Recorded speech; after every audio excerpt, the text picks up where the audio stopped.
They said she was crazy to keep the slough. Months later, it saved her entire ranch. The letter sat on the kitchen table for 4 days before Delma Cresswell picked it up again.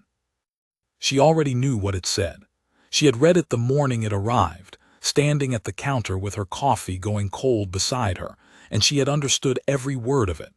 The County Agricultural Board used careful language, the kind that sounds helpful until you read it twice.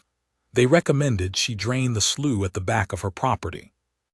12 acres of standing water, sedge grass, and cattail reeds that sat behind the farthest fence line of her 340-acre ranch in California's Sacramento Valley.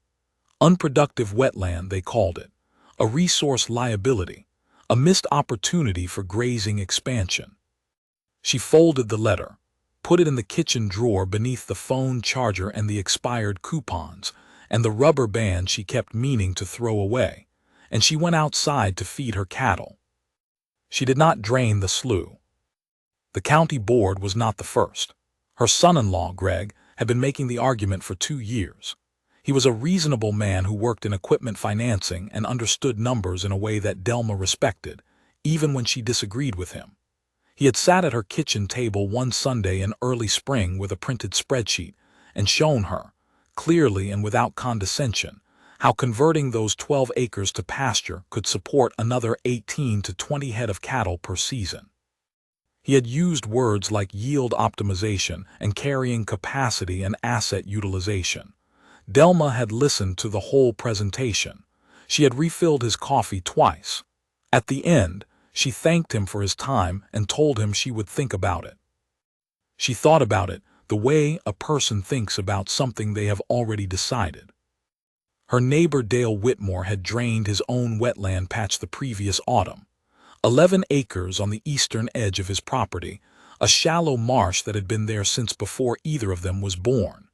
He had hired a crew, brought in a backhoe, cut a drainage channel, and within 6 weeks he had 11 new acres of flat, dry, workable ground.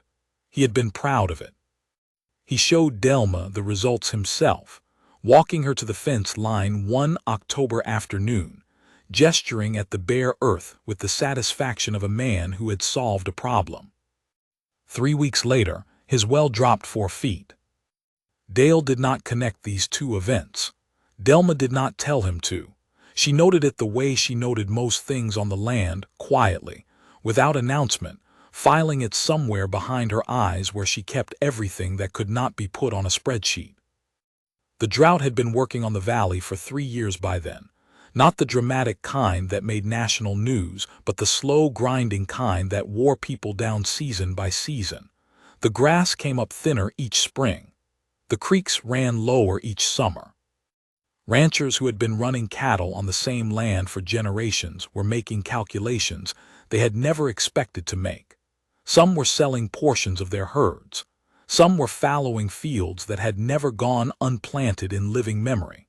Some were selling corners of their land to developers who had been circling the valley for a decade, waiting for exactly this kind of pressure to make people soft. A land broker named Kevin Marsh had already approached Delma twice. He was not an unpleasant man. He wore clean boots and asked about her cattle by name, and he made his offers in a tone that suggested he was doing her a favor rather than trying to acquire something. His first offer had been reasonable. His second had been better. Delma had declined both without drama, and Kevin Marsh had gone away both times with the particular expression of a man who believes the third conversation will go differently. The valley that summer looked like a place that had forgotten what rain felt like. The hills to the east were the color of straw from June onward. The topsoil cracked in long, thin lines that ran across the fields like a map of somewhere no one wanted to go.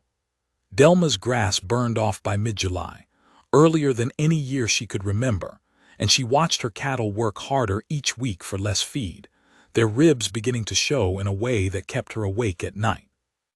She was 58 years old. She had been working this land since she was 19, first alongside her father, then alongside her husband, then alone after her husband passed in 2011 and her father the year before that.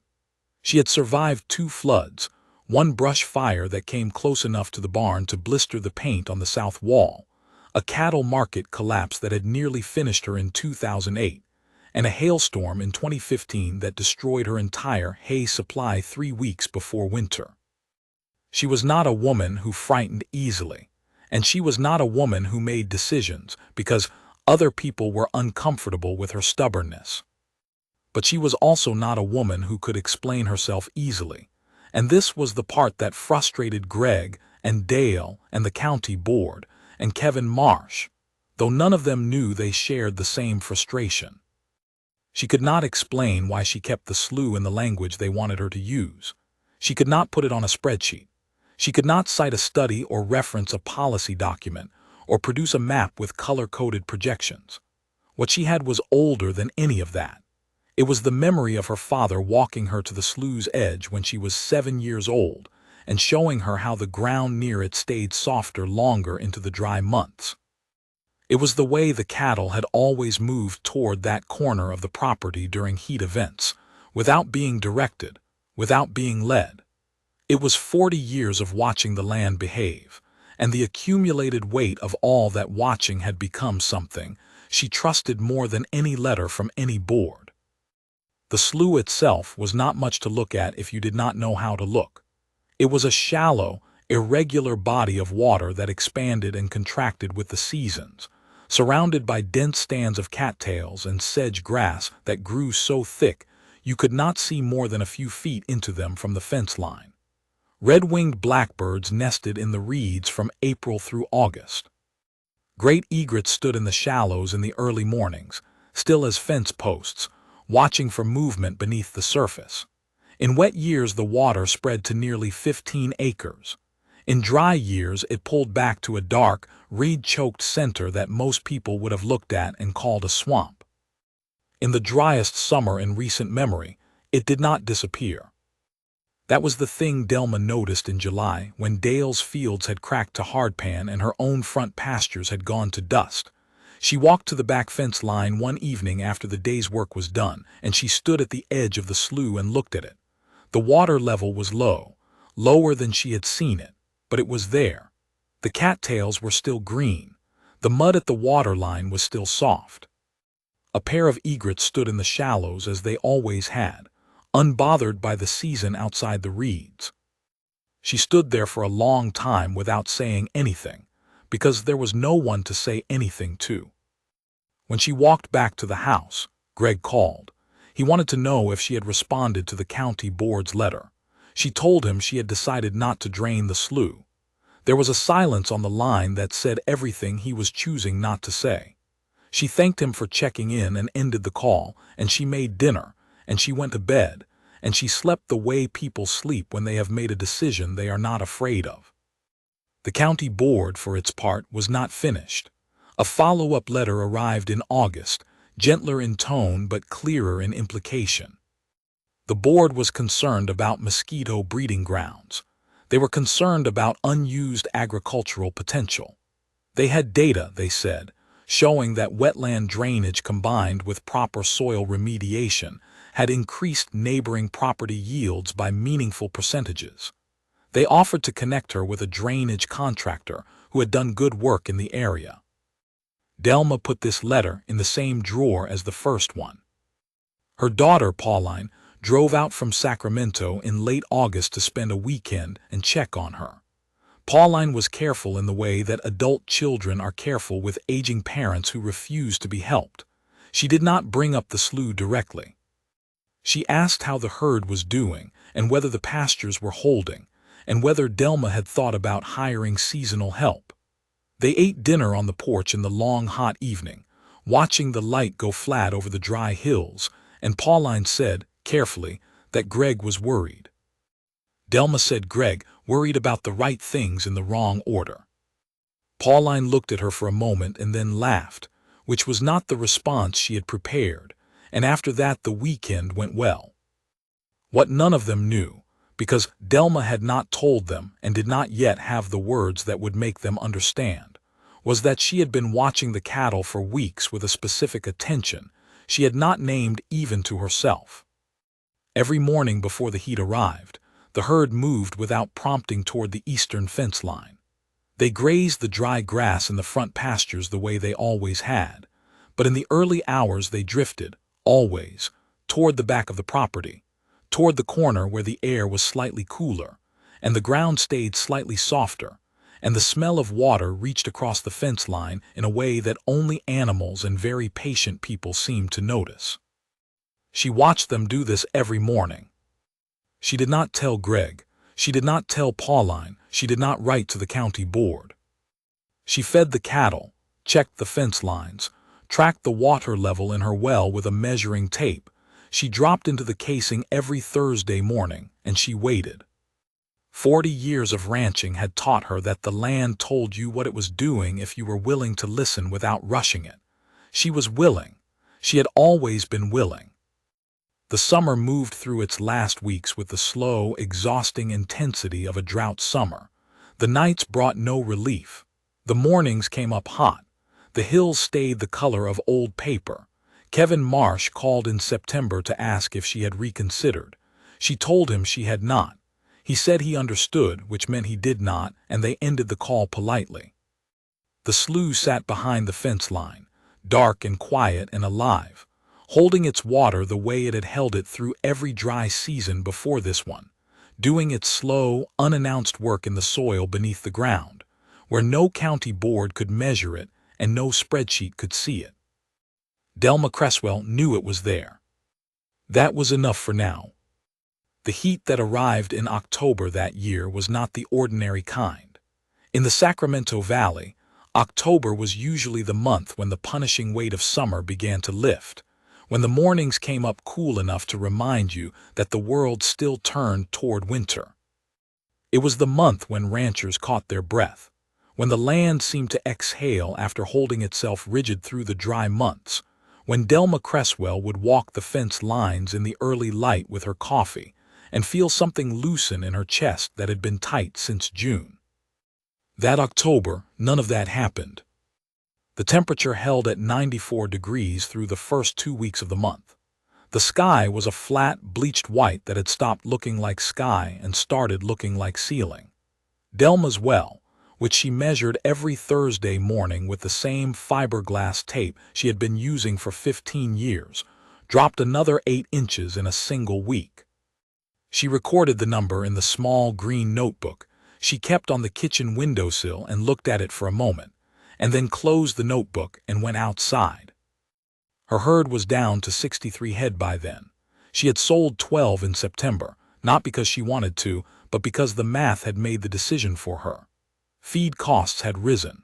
Pasture yield had dropped. The supplemental hay she ordered in August had arrived at a price that made her sit down at the kitchen table and look at the invoice without speaking for a full minute. Selling 12 head hurt, but losing more would hurt differently, and she knew the difference. Greg called every Sunday. His calls had taken on a particular shape by October. He would ask about the herd, and she would give him the honest numbers, and then there would be a pause, and in that pause lived everything he was not saying about the slough. She appreciated that he had stopped saying it directly. It was a form of respect, she thought, even if it was also a form of waiting. Dale Whitmore, on the other hand, was not given to pauses. He stopped by one afternoon in early October in his truck, the way neighbors did in that part of the valley when they had something to say that they did not want to say on the phone. He leaned on the hood with his arms crossed and told her the county had sent him a citation about his drainage channel, something about downstream sediment flow. He was annoyed about it, and he wanted to talk to someone who understood land problems, and Delma was the person he always came to when he needed to talk about land, which she had always found touching even when he was wrong about everything. She made him coffee and listened to him talk about the citation for 20 minutes. She did not mention his well. The slough, through all of this, was changing, not disappearing, but changing. The water level had dropped to the lowest Delma had seen in her memory, and the outer edges of the wetland had dried to a cracked gray mud that looked, from the fence line, like the surface of the moon. The cattail stands had pulled inward toward the permanent water at the center, and where there had been soft ground in September there was now hardpan. The blackbirds had mostly gone south. The egrets still appeared in the early mornings, working the shallower edges with their particular concentrated patience. But the center held. That was the thing that struck Delma every time she walked back to check it. The center of the slough, the dark permanent pool that her father had told her had never gone dry in his lifetime or his father's, was still there, reduced, quiet, but there. And the ground around it, the soil within 30 or 40 feet of the water's edge, was different from the soil everywhere else on her property. She could feel it under her boots, a slight give, a slight moisture. Not wet, not soft, but not the concrete hardness that had taken over her front pastures. She had started noticing something else, too. Her well measurements, which she had been recording in the green notebook every Thursday for 6 years, were not following the same pattern as Dale's. His had dropped sharply after he drained his wetland, a fact she knew because Dale mentioned his well problems more than he intended to, in the offhand way that men mention things they are trying not to worry about. But her own well had dropped, too, in the summer months, following a slow and predictable decline that matched the drought and nothing else. And then in late September and into October the decline had slowed, not stopped, but slowed. The weekly drops were smaller. In 1 week they had been almost nothing. She did not know exactly what this meant. She was not a scientist. She was a rancher who had spent 40 years paying attention to the specific piece of earth she lived on. And what she knew was that the ground near the slough behaved differently from the ground everywhere else, and that her well sat 200 feet below the back pasture, closer to the slough than to the road, and that the timing of these two things was probably not coincidence. But she also knew that nobody was going to take that argument from her. Not the county board, not Greg, not Kevin Marsh, who had called again in mid-October to ask one more time whether she had thought further about his offer. Nobody wanted to hear a 58-year-old rancher say that she felt the connection between her wetland and her water supply in the soles of her boots after 4 decades of walking the same ground. That was not a language that county boards or land brokers or spreadsheets understood. So she kept the green notebook, she kept measuring, she kept watching. The journalist arrived on a Wednesday. Her name was Caroline Webb, and she drove out from Sacramento in a small gray car that was entirely wrong for the dirt roads of the valley. She was doing a piece on drought impact in agricultural communities for a regional magazine, and she had gotten Delma's name from the County Agricultural Extension Office, which was its own kind of recommendation. She was young, maybe 30, with a notebook and a voice recorder, and the careful politeness of someone who had been taught to build trust with sources. Delma gave her a glass of water and sat with her on the porch. Caroline asked good questions. She asked about the herd size and the feed costs and the well levels and the decisions Delma had made over the past season. She did not ask about the slough directly, because she did not know about it. But she asked about the land in a way that suggested she was genuinely trying to understand it, and that made Delma more willing to talk than she usually was with strangers. They sat for nearly an hour. At the end, Caroline asked if she could take a photograph. She asked first, which Delma appreciated, and she did not make Delma pose or smile or stand in any way that did not feel like herself. She just asked her to stand near the fence, and she took 3 photographs, and she thanked her. The piece ran 6 weeks later. Delma read it on her phone, which she was not very comfortable with, enlarging the text and reading slowly. The article was fair. It got most of the facts right. It described her as a resilient 4th-generation rancher navigating the worst drought conditions in recent memory. It mentioned the slough in one line, as an example of a non-standard land management choice she had made despite county recommendations. Her phone rang 4 times the day the article ran. Greg called to say he had read it. Dale called to say he had read it and that Caroline Webb seemed like a smart girl. Kevin Marsh called to say he had read it and to remind her that his offer was still open. Her daughter Pauline called to say she was proud of her, which made Delma stand at the kitchen window and look out at the land for a while without answering right away. She thanked Pauline and told her she was fine. The winter forecast that year was the first thing in a long time that made the valley nervous in a different direction. After 3 years of drought, the meteorologists were predicting a wet season. Not a normal wet season. The kind driven by atmospheric river systems that had been becoming more frequent and more intense over the past decade. The kind that dropped in from the Pacific in wide bands and released several inches of rain in 24 to 48 hours, over and over, sometimes for weeks. The valley knew how to handle drought. It had been learning for years. It did not know as well how to handle the opposite problem arriving without transition, arriving into ground that had been baked and cracked and stripped of the vegetation that once slowed runoff and absorbed moisture, and let water sink into the soil at a pace the earth could manage.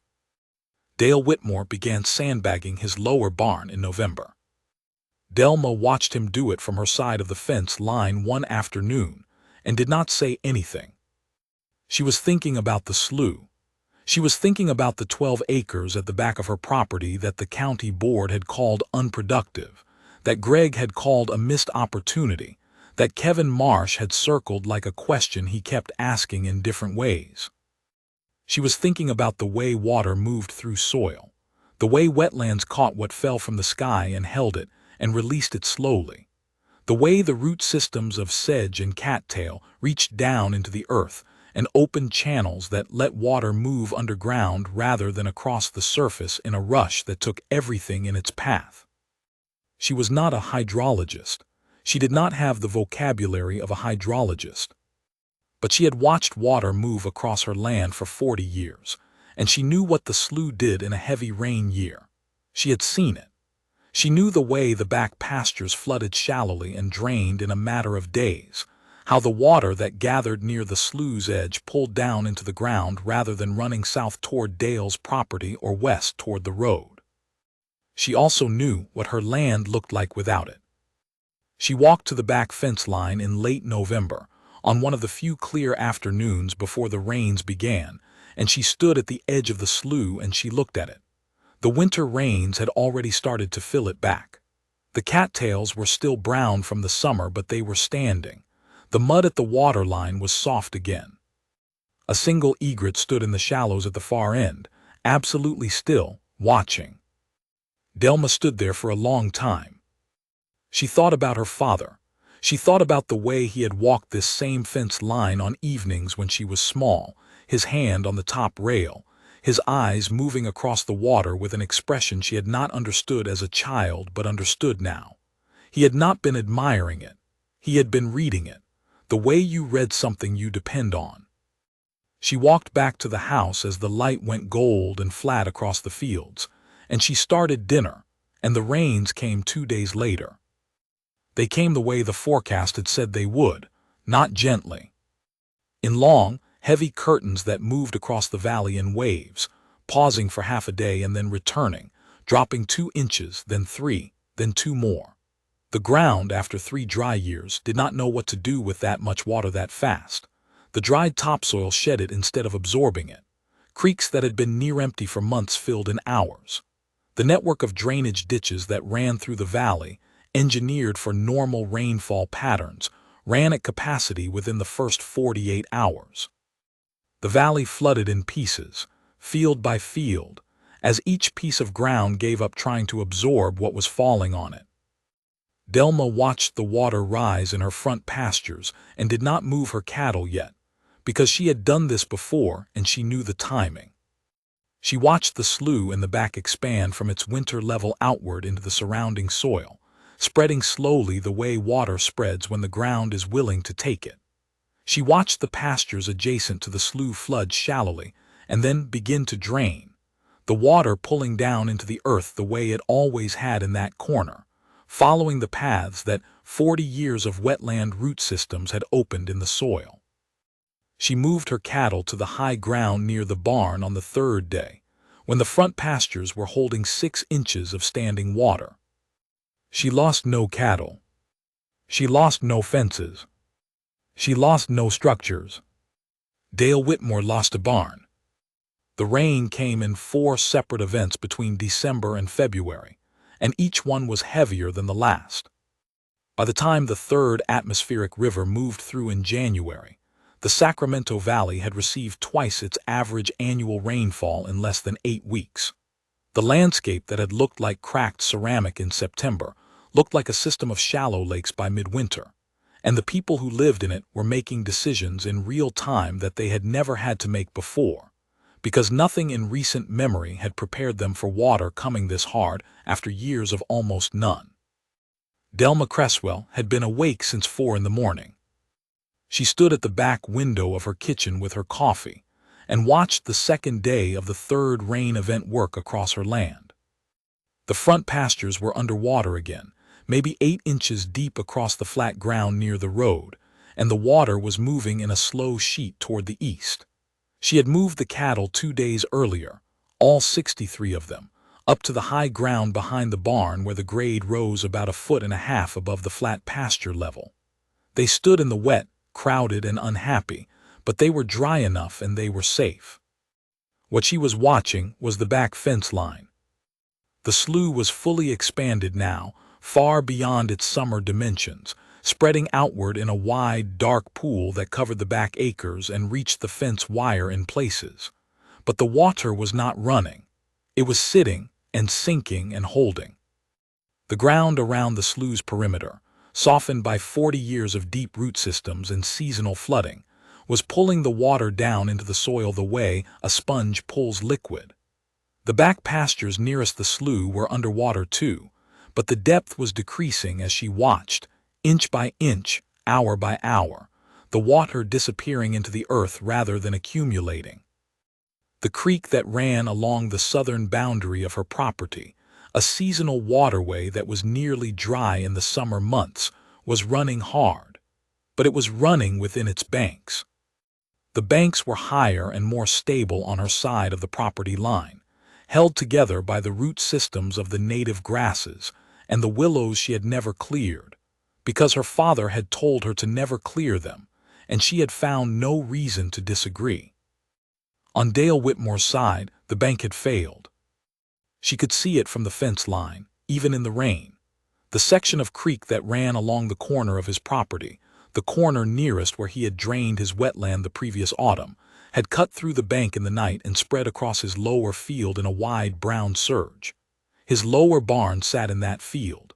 She had seen him sandbagging it in November, stacking bags 3 feet high around the perimeter. The water had gone over the bags. She did not call him. She knew he had enough to manage. She went back inside and called her cattle supplier in Woodland to talk about extending her feed order, and then she called her daughter to say she was fine and the herd was fine, and then she sat at the kitchen table with the green notebook and recorded that morning's well measurement, which was the highest it had been in 4 years.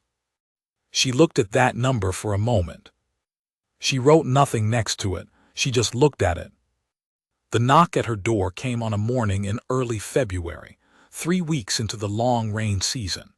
It was a young woman, standing on the porch in a rain jacket with a bag over her shoulder and mud on her boots that said she had already been walking fields that morning before she drove out. She introduced herself as Nora Ashby, a hydrologist from UC Davis working on a regional groundwater retention study. She had gotten Delma's property information from the county water board, and she was asking permission to take measurements on the land, specifically near any existing wetland features. Delma looked at her for a moment. Then she opened the door wider and said, "You want coffee first." Nora Ashby did want coffee. She sat at the kitchen table with her jacket still on, because the kitchen was not warm enough that morning to take it off comfortably, and she explained what she was doing in the valley. She was mapping the relationship between existing natural water features, wetlands, seasonal ponds, riparian corridors, and the groundwater table behavior during high precipitation events. She had been doing this work for 3 years, following the drought years that had drawn attention to groundwater depletion, And now she was also tracking what happened when the rainfall reversed. Delma listened to all of this without interrupting. When Nora finished, Delma asked her one question. She asked whether she had looked at Dale Whitmore's property, the one to the east, where the wetland had been drained the previous autumn. Nora said she had not been to that property yet. Delma nodded and refilled her coffee and said she could have access to whatever she needed. Nora spent 3 days on the property before the next rain event. She walked the pastures with instruments Delma did not recognize, taking readings at regular intervals across the land. She spent the most time at the slough, which she approached with an attention that Delma recognized because it was the same attention she used herself, the slow, deliberate looking of someone who is trying to understand rather than just observe. She took water samples from the slough's permanent pool. She pushed measuring rods into the soil at various distances from the water's edge and recorded the numbers. She spent one afternoon lying on her stomach at the edge of the mud with a camera, photographing the root structure exposed where the bank had eroded slightly. In the evenings, she came back to the house. Delma fed her dinner on the second and third night because it seemed wrong to let someone work on your land all day and then not feed them, and because Nora was genuinely interesting to talk to, not because she was a scientist, but because she talked about the land the way people talked about it when they actually liked it. On the third evening, after dinner, Nora sat at the kitchen table with her laptop and showed Delma a preliminary graph. It was not finished work. The data was still being processed, but what it showed, even in this early form, was clear enough that Delma put her reading glasses on and leaned forward and looked at it without speaking for a long time. The graph compared groundwater levels across 4 properties in the immediate area. The data ran back 3 years, pulling from county well records and Nora's own field measurements. Delma's property was one of the 4. Dale's was another. The lines moved together during the drought years, all of them declining at roughly the same rate as the regional water table dropped. Then, in the autumn following the drought's peak, the lines began to diverge. Delma's line slowed its decline first. Then, as the rains arrived, it reversed direction. It was climbing. Dale's line was not climbing at the same rate. The 2 properties were adjacent. They had the same soil type, the same annual rainfall input, the same general topography. The difference between their groundwater trajectories was not geology. It was the 12 acres behind Delma's back fence line. The slough is functioning as a recharge zone, Nora said, and she said it matter-of-factly, the way scientists state things that they have stopped finding surprising, but that they still find significant. The root architecture of the wetland vegetation creates infiltration pathways that direct surface water and precipitation down into the aquifer rather than letting it run off. During drought, it holds the last moisture in the local system and keeps releasing it slowly into the ground. During heavy rain, it absorbs the excess and spreads the load across the soil column instead of concentrating it on the surface. Delma listened to all of this. "That is what I thought," she said. Nora looked at her. "I did not have those words for it," Delma said, "but that is what I thought." There was a silence at the kitchen table that was not uncomfortable. Outside, the rain was starting again, steady and deliberate, running off the barn roof in a clean curtain and soaking into the ground at the base of the walls. Nora asked how long Delma had known. Delma thought about it. She thought about her father's hand on the fence rail. She thought about the cattle drifting east in the early mornings without being told. She thought about the letter in the kitchen drawer. "A long time," she said, "but knowing and being able to say it are different things." Nora stayed through the 3rd rain event. She and Delma fell into a routine without planning one. Delma was up before dawn, and Nora was not far behind her, and they would drink coffee in the kitchen while the light came gray through the window. And then Delma would go to check the herd, and Nora would go to check her instruments, and they would meet back at the house in the late morning. On the morning of the day the 3rd rain event peaked, Delma walked to the back fence line while the rain was still coming down hard. She stood in her coat at the edge of the expanded slough and watched the water moving across her back pastures and pulling into the earth in the way it always did, steady and ancient, and completely unbothered by anything the county board had ever thought about it. The egrets were gone to higher shelter. The cattails were bent in the rain. The permanent pool at the center of the slough was full, the fullest she had seen it in years, reflecting the gray sky in a flat, dark mirror. She stood there long enough to get cold. When she walked back to the house, Nora was on the porch, looking at the back pastures with an expression Delma recognized from 3 days of watching her work. It was the expression of someone who had expected to find something and found more than they expected. Dale Whitmore has about 2 feet of standing water in his lower field, Nora said. The creek cut the bank again last night on his south corner. I drove past this morning. Delma nodded. Your back pastures are holding about 4 inches, Nora said. The ground is absorbing at roughly 3 times the rate of the unimproved soil to the east. Delma nodded again. Your well is at its highest level in the data set, Nora said. Delma looked out at the slough for a moment. I know, she said. She went inside to start lunch, and Nora followed her, and they did not speak for a while about any of it, because there was nothing more that needed to be said that the land had not already said more clearly than either of them could. The third rain event moved through over 4 days and left behind a valley that looked transformed. Fields that had been dust in September were hidden under wide, shallow lakes. Roads were flooded. The creek systems were running at volumes the valley had not seen in a decade. Emergency management offices in 3 counties were coordinating flood response. A state of emergency had been declared in 2 neighboring counties. In the Sacramento Valley, ranchers were tallying losses. Dale Whitmore had lost the lower barn outright. The flood surge from the failed creek bank had moved through the structure with enough force to shift the foundation and compromise the frame. He had gotten his equipment out in time, because Dale was not careless about his equipment, but the barn itself was finished. He had also lost the access road to his east field, which had washed out in the second event and not recovered before the third arrived. His lower field was still underwater and would be for weeks. His drainage channel, the one he had excavated through his former wetland, had become a liability when the creek flow reversed direction under pressure and sent water back through the channel into his field rather than out of it. He showed up at Delma's gate on a Tuesday morning, a week after the third rain event ended. He was wearing his good coat, which told her this was not an ordinary visit. He stood at the gate with his hands in his pockets, and Delma walked down from the house and opened the gate for him, and they shook hands the way neighbors shook hands when something serious had happened that both of them knew about. She made coffee.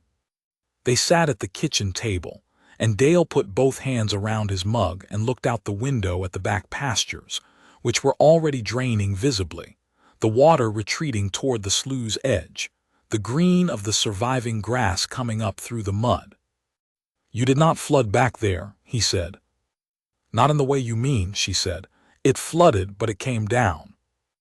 Dale nodded slowly. My lower field is still 3 feet deep, he said.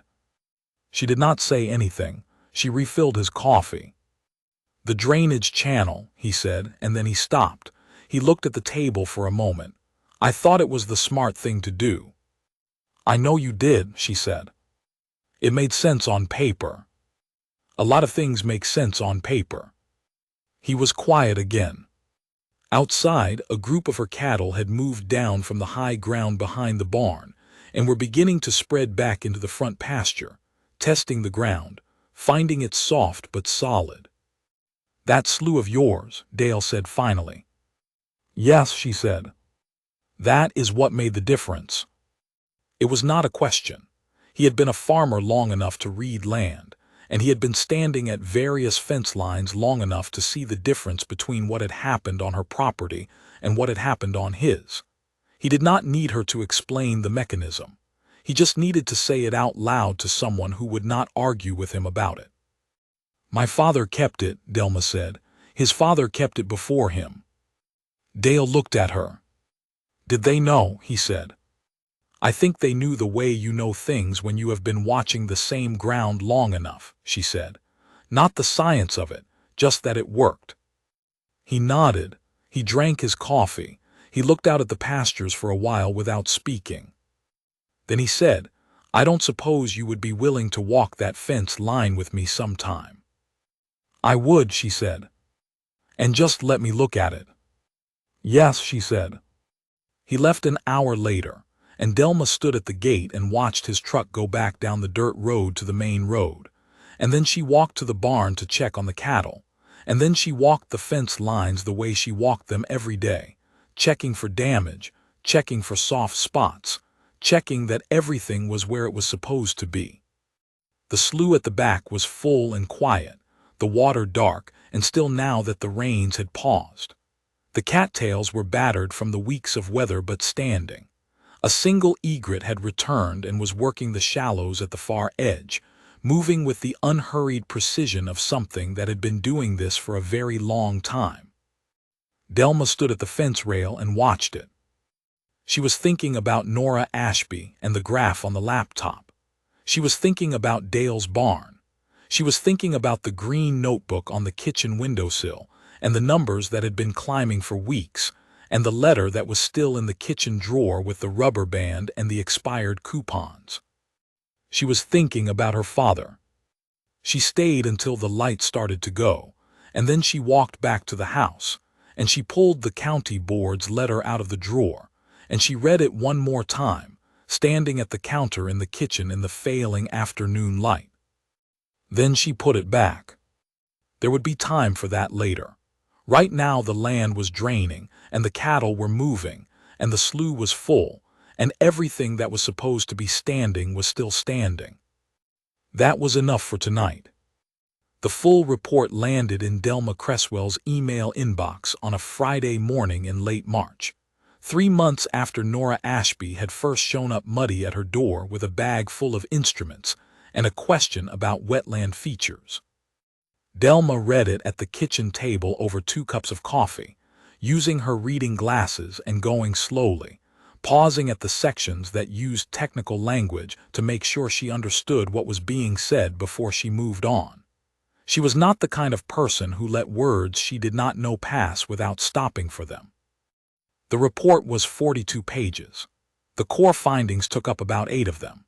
The rest was methodology and data tables and references, and Delma read those too, not because she needed to, but because she believed that if someone had done the work to fill 42 pages with honest information about her land, the least she could do was read all of it. The summary of the findings was not complicated.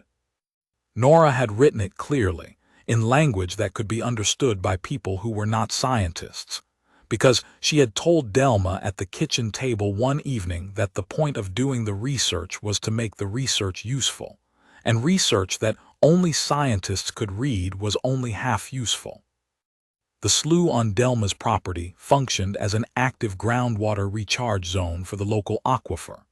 The root systems of the native wetland vegetation, primarily tule sedge, cattail, and 3 species of native rush, had over decades created a network of subsurface infiltration pathways that directed both precipitation and surface runoff downward into the soil, rather than allowing it to move horizontally across the surface. During drought conditions, the moisture stored in this root zone and the connected soil column continued to percolate slowly into the aquifer, maintaining well water levels on the property at measurably higher levels than properties without similar features. During high precipitation events, the wetland functioned as a surge buffer, absorbing excess rainfall and reducing peak surface flow across adjacent pastures. The comparison data was in the appendix. Delma's property alongside 4 neighboring properties, including Dale Whitmore's, across the 3-year study window. The lines on the graph she had seen on Nora's laptop in February were now published, with proper labels and confidence intervals and footnotes. They said the same thing they had said on that rainy evening in February. But now they said it in a form that county boards and water agencies and lending institutions could read and file and reference. She closed her laptop and sat at the table for a moment. Then she called Pauline. Pauline picked up on the second ring, because she always did when her mother called. Delma told her about the report. She described the main findings in plain terms, the same way she would have described whether moving in over the hills. Pauline listened without interrupting. When Delma finished, Pauline said, "Mom." "Yes," Delma said. "You knew this the whole time." "I knew something," Delma said. Nora figured out what to call it. There was a quiet on the line that was warm, the kind of quiet that happens between people who have been through an argument over a long period of time and have now arrived on the other side of it. "I am going to send this to Greg," Pauline said. "He will read it," Delma said. "He will," Pauline said, "and it will take him about 3 days to figure out how to bring it up without admitting he was wrong." Delma made a sound that was close to a laugh. "Give him 4, she said. Greg called on a Wednesday. He said he had read the report. He said it was impressive work. He said the data was quite compelling. He asked how the well levels were looking now that the rain had settled. Delma told him the well was the highest it had been in her recorded measurements. He said that was very good news. She agreed. There was a pause in the conversation that was not uncomfortable, because Greg was a decent man who processed information honestly even when it arrived in a direction he had not expected. "I should have listened more," he said, not loudly, not as a formal apology, just as a statement of fact. "You were looking at the numbers," Delma said. "The numbers you had did not include the right things." "That is a generous way to put it." "It is an accurate way to put it," she said. They talked for a few more minutes about the herd and about Pauline's plans to drive out in April, and then they ended the call in the way they always ended calls, which was without drama. 2 weeks after the report was circulated, Nora called Delma to tell her that a conservation land trust in the region had read the findings and wanted to make contact. Nora had been working with them on other projects and thought Delma might want to hear what they had to say. She explained what a voluntary conservation easement was, what it would mean for the land, and what it would mean financially. Delma listened carefully and said she would think about it. She thought about it for 10 days. The Land Trust sent a representative named Owen Clark, a careful and unhurried man in his early 50s, who had grown up on a wheat farm in eastern Oregon and had spent the last 20 years working in land conservation. He drove out on a Tuesday afternoon and walked the property with Delma for 2 hours before they sat down to talk. He did not bring a presentation. He brought his boots and his attention, and he walked the way people walk when they are reading the land rather than inspecting it.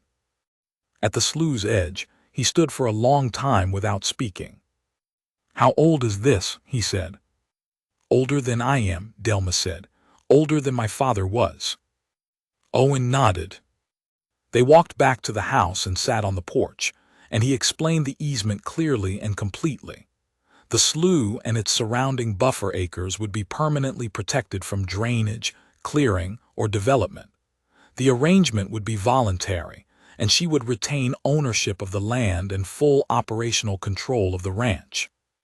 In recognition of the ecological and hydrological value of the feature she was protecting, the trust would provide a conservation payment that she could receive as a lump sum or over a period of years as she preferred. He told her the amount. She looked out at the hills for a moment.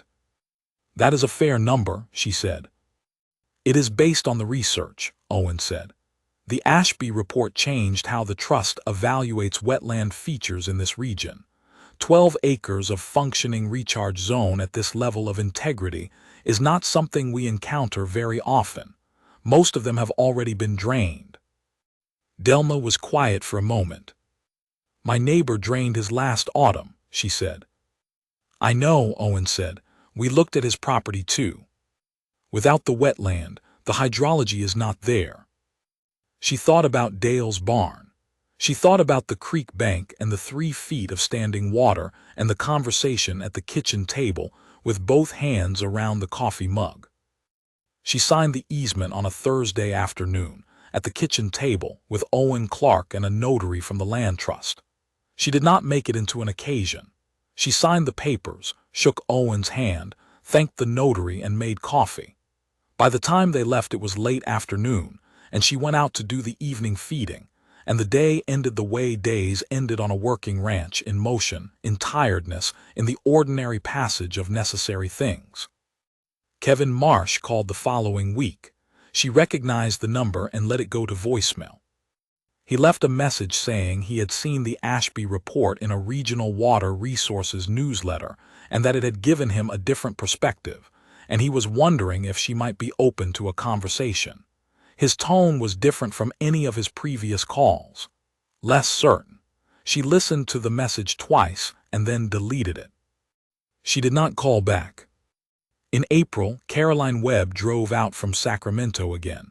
She had written the drought piece the previous October, the one with the photograph of Delma at the fence line. She called ahead this time, which Delma appreciated.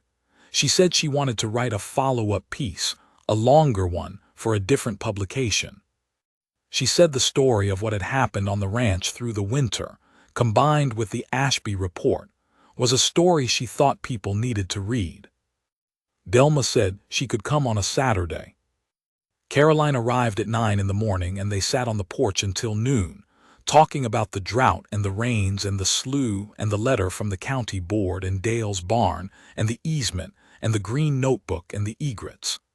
Caroline asked good questions, the same ones she had asked before and better ones, because she had read the report and she understood more than she had in October. At the end, she asked Delma for a quote she could use as the center of the piece. Delma thought about it for a moment. The land was already doing what it needed to do, she said. I just did not drain it. Caroline wrote it down and looked at it. That is it, she said. That is all of it, Delma said. The piece ran in a national agricultural magazine in late April.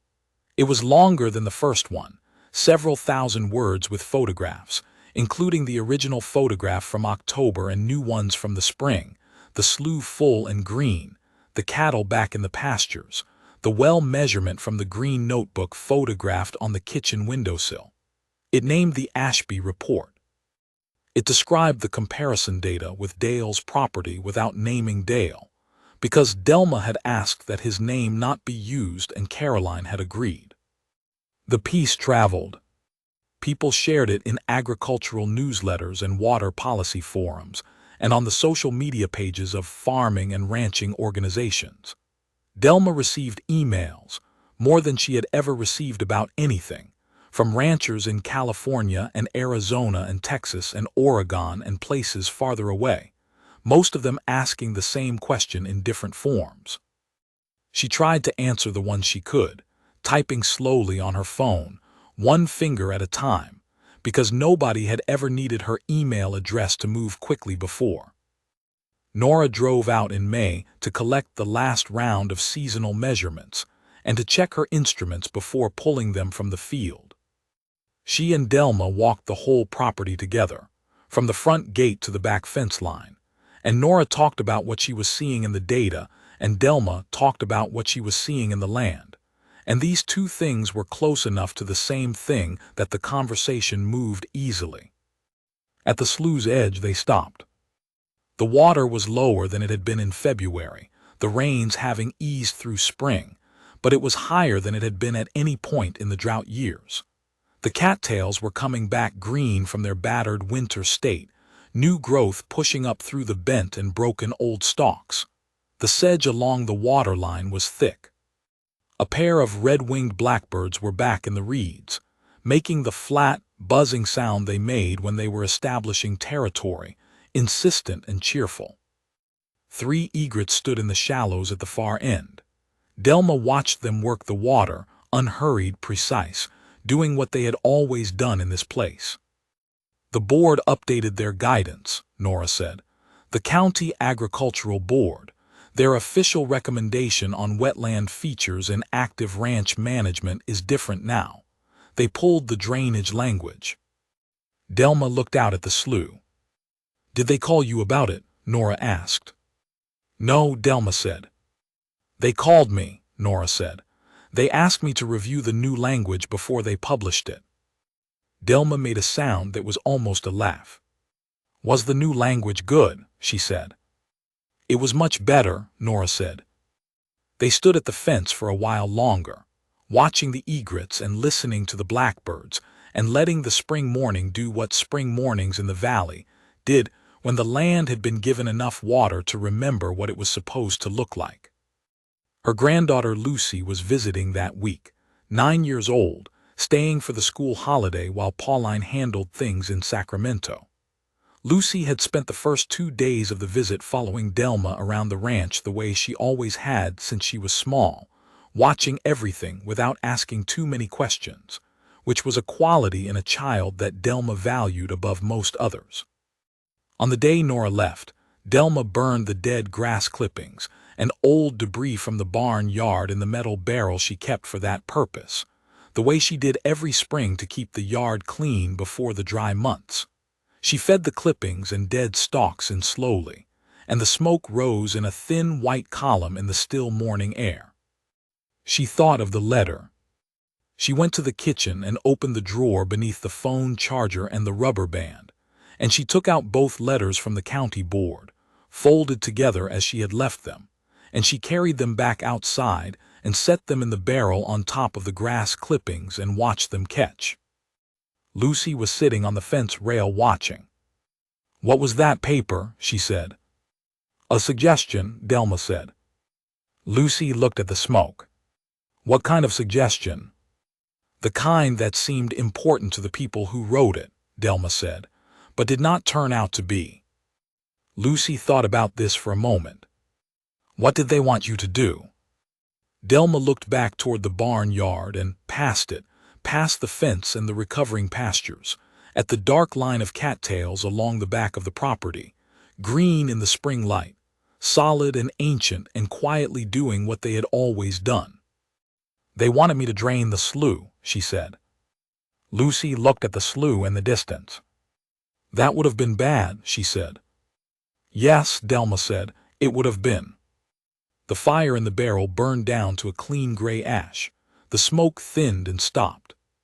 Lucy climbed off the fence and went to see what the cattle were doing, because she was 9 and cattle were more interesting than fire once the fire was finished. Delma watched the ash settle. The county's letters were gone, the slough was full. The well was the highest it had been in years. The cattle were healthy, the easement was signed, the fences were standing. She had not done anything remarkable. She had simply not done the thing that everyone had told her to do.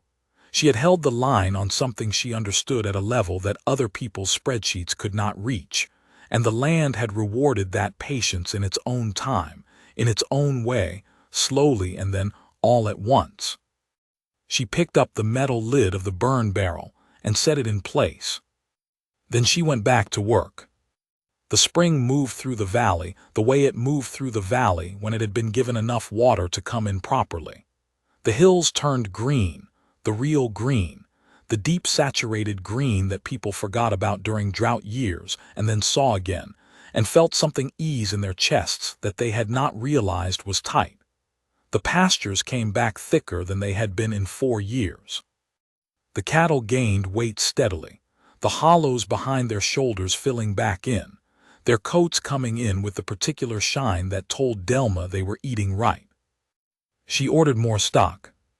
Not many, 12 head to replace the ones she had sold the previous September. She bought them from a rancher in Yolo County, a woman named Harriet Bloom who had been selling her own herd down for 2 years and was now, like Delma, carefully rebuilding. They met at an auction barn and talked for 2 hours and liked each other, and Delma bought the 12 head and arranged transport and drove home through the valley with the windows down and the spring air coming through the truck. At the back fence line, 2 days after the new cattle arrived, She watched them do what all her cattle had always done in this corner of the property. She watched them drift east in the cool of the morning without being directed, finding the air that was different there, the ground that was different there, the presence of the water behind the fence line that they could smell and feel in ways she could understand but not fully describe. They had never been taught to do this. They just knew.